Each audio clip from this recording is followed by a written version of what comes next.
Let's bring in One Nation Senator Malcolm Roberts now. Senator, good to catch up. Thank you for joining me. The polls keep telling us we are facing minority government. Now, One Nation is obviously in the box seat to be a key player again.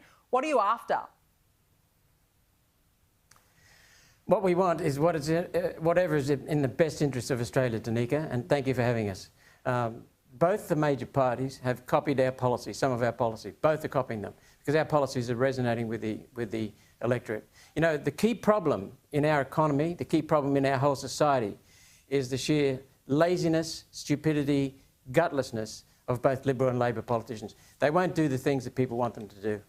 Well, can you give us an example, though? I mean, I know about the fuel excise because I know that was something that One Nation had been pushing for. It's now been adopted as a coalition policy to take it to this election. But if you are indeed in the box seat, as the polls do suggest a minority, what would One Nation be looking for? We want to cut $90 billion of government waste and duplication. We want to start a special savings system, savings plan.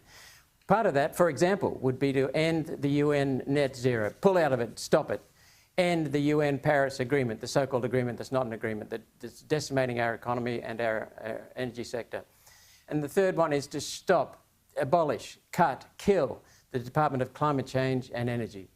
And another one would be to stop the National Indigenous Australians Agency, NIAA, and to cut waste dramatically in the Aboriginal industry.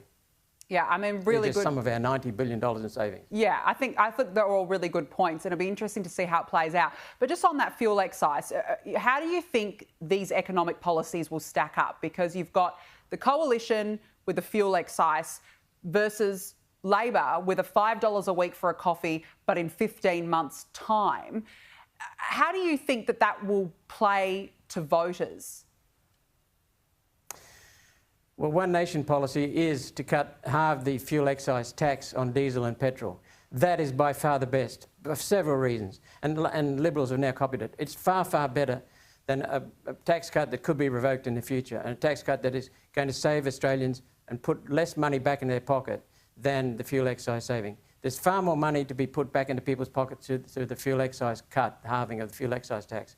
But the other thing that's really important, Danica, it's not only the more money in people's pockets, it's the fact that fuel excise is an input into every business in this country, just about. That'll reduce inflation, improve productivity, improve the returns for most businesses, lower prices of most businesses' products and services, and that will lower inflation, which will lower housing interest rates. It's a win-win for the economy because it makes the economy more efficient, more productive. Yeah, absolutely. It's interesting. I mean, you mentioned both of the major parties letting voters down.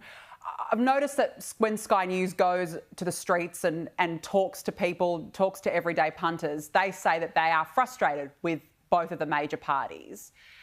How do you then encourage people to vote for One Nation and not give votes to, say, the Greens, for example, or for the Teals? Because I think, you know, God help this country if it's a Labor, Greens, Teals minority government.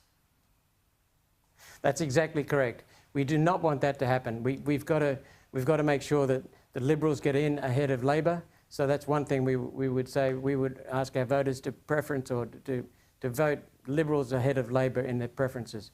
But what we've got to do is focus on the basics, and that's the economy and cost unaffordability right across the country. People are hurting, and the Greens are responsible for massive immigration, which is driving up prices for housing, driving up inflation. The Greens are responsible for stopping timber cutting in this country. How the hell do you build houses?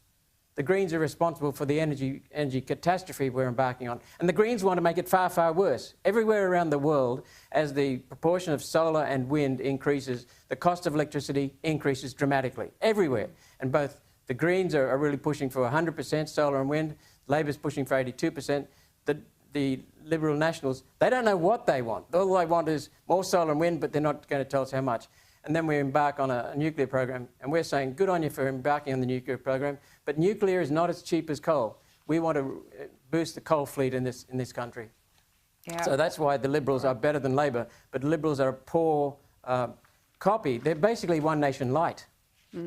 Well, look, it's going to be an interesting 5 weeks of the campaign, Malcolm Roberts. But yeah, interesting about the fuel excise, though. As you said, One Nation, that was something that you pushed first. We've got to leave it there. Good to catch up. Thank you so much for joining me on the show, Malcolm Roberts.